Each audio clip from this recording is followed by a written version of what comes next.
बंगाल का 2 बार बंटवारा हुआ।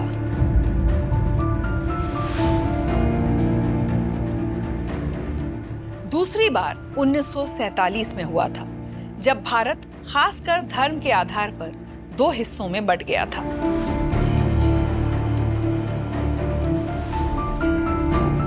पहला पार्टीशन उससे करीब 40 साल पहले 16 अक्टूबर 1905 को हुआ था, जो कि लॉर्ड कर्जन की एक कुटिल योजना का हिस्सा था। लेकिन इसी बंटवारे ने स्वदेशी और बहिष्कार आंदोलन को जन्म दिया, जिसने ब्रिटिश शासन और उसकी नीतियों के खिलाफ विरोध प्रदर्शन का माध्यम बनकर कई मायनों में भविष्य के सत्याग्रह आंदोलन की नींव रखी। महात्मा गांधी ने कहा भी था, स्वदेशी आंदोलन ही स्वराज की आत्मा है। आंदोलन ने ऐसा जोर पकड़ा था कि सख्त कार्रवाई और पुलिस की बर्बरता के बावजूद उस आंदोलन ने इतने शक्तिशाली ब्रिटिश राज को घुटनों पर ला दिया था। इसलिए मजबूरन अंग्रेजों को 1911 में विभाजन के आदेशों को वापस लेकर बंगाल को फिर से एक करना पड़ा, भले ही थोड़े बदले हुए रूप में।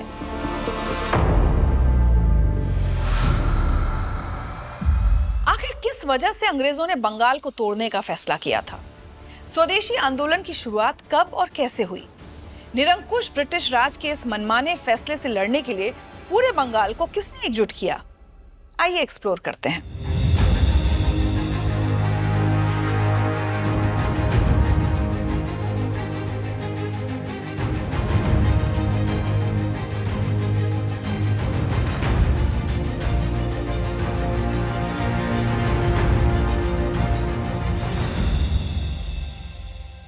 ये सब लॉर्ड कर्जन की बंगाल के विभाजन की घोषणा के साथ शुरू हुआ था।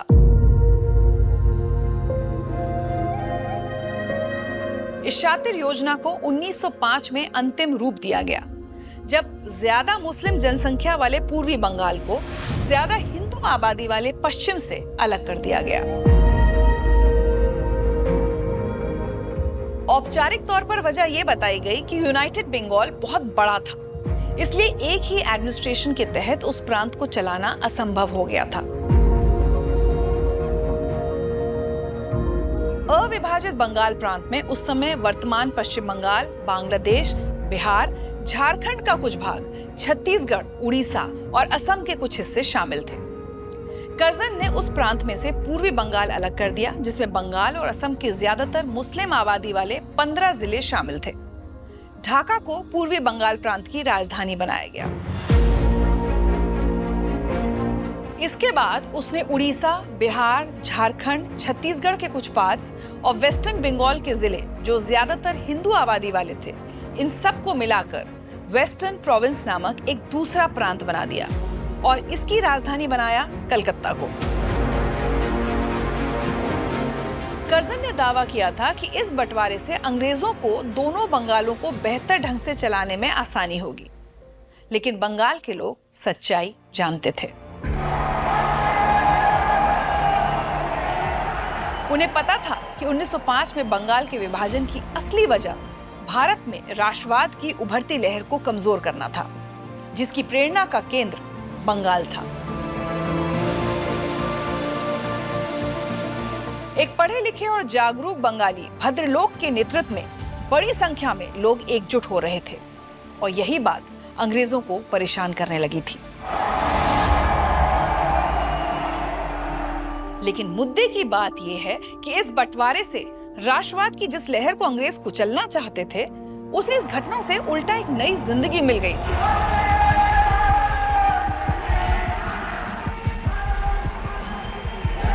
बंगाल बंटवारे की राख से ही जन्मा था वो मंत्र जो हर फ्रीडम फाइटर की जबान पर होता था। वंदे मातरम, सुजलाम सुफलाम मलयज शीतलाम, शस्य श्यामला मातरम, वंदे मातरम।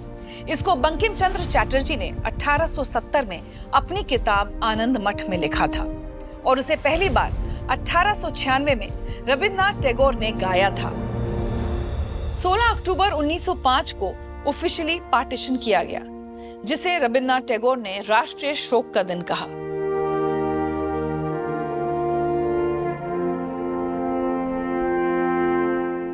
सामान्य जनजीवन ठप हो गया था। टैगोर की आवाज पर बंगाल में सभी जातियों और वर्गों के हजारों लोग सड़कों पर उतर आए और मौन जुलूस में नंगे पैर चलते हुए उन्होंने भाईचारे और एकता के प्रतीक के रूप में एक दूसरे को राखियां बांधी थीं।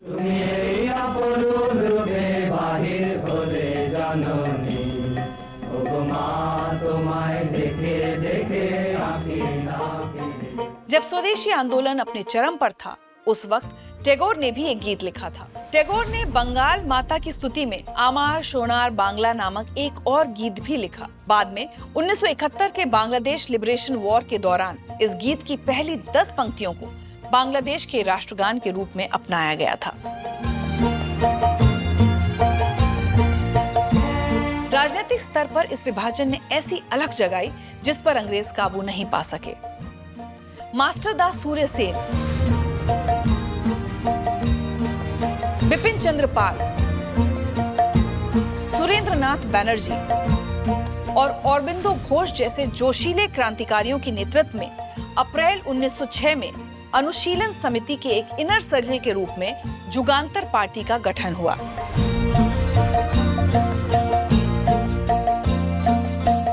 यही संगठन इंडियन फ्रीडम मूवमेंट के अग्नि युग के दौरान क्रांतिकारी आंदोलन का पालनहार था।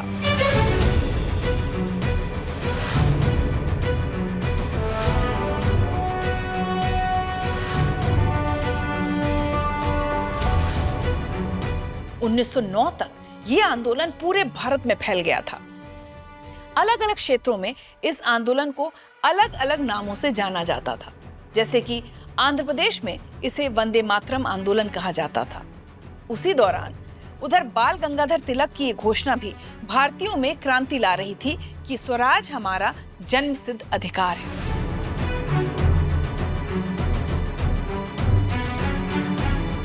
यह आंदोलन बहुत बड़े स्तर पर जनमानस तक पहुंचकर एक सामाजिक दिशा भी पा चुका था। पूर्वी और पश्चिमी बंगाल में लोगों ने अंग्रेजी कंपनियों के सामान का जोरदार तरीके से बहिष्कार शुरू कर दिया था।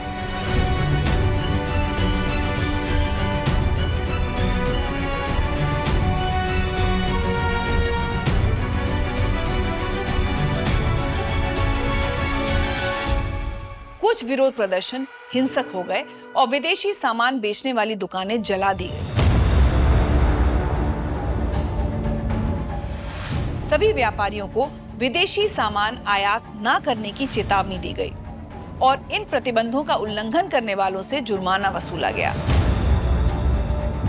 ब्राह्मण पुजारियों ने उन घरों में किसी भी धार्मिक समारोह में जाने से इनकार कर दिया जहां यूरोपीय नमक और चीनी का उपयोग किया जाता था।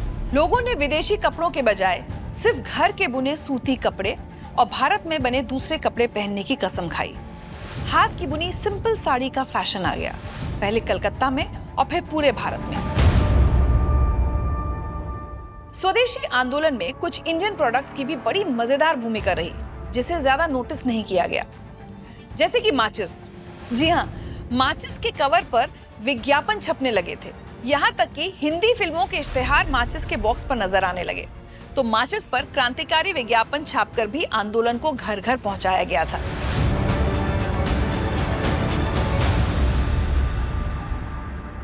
विभाजन के तुरंत बाद लॉर्ड कर्जन बंगाल को बिखरी हुई हालत में छोड़कर इंग्लैंड लौट गया था,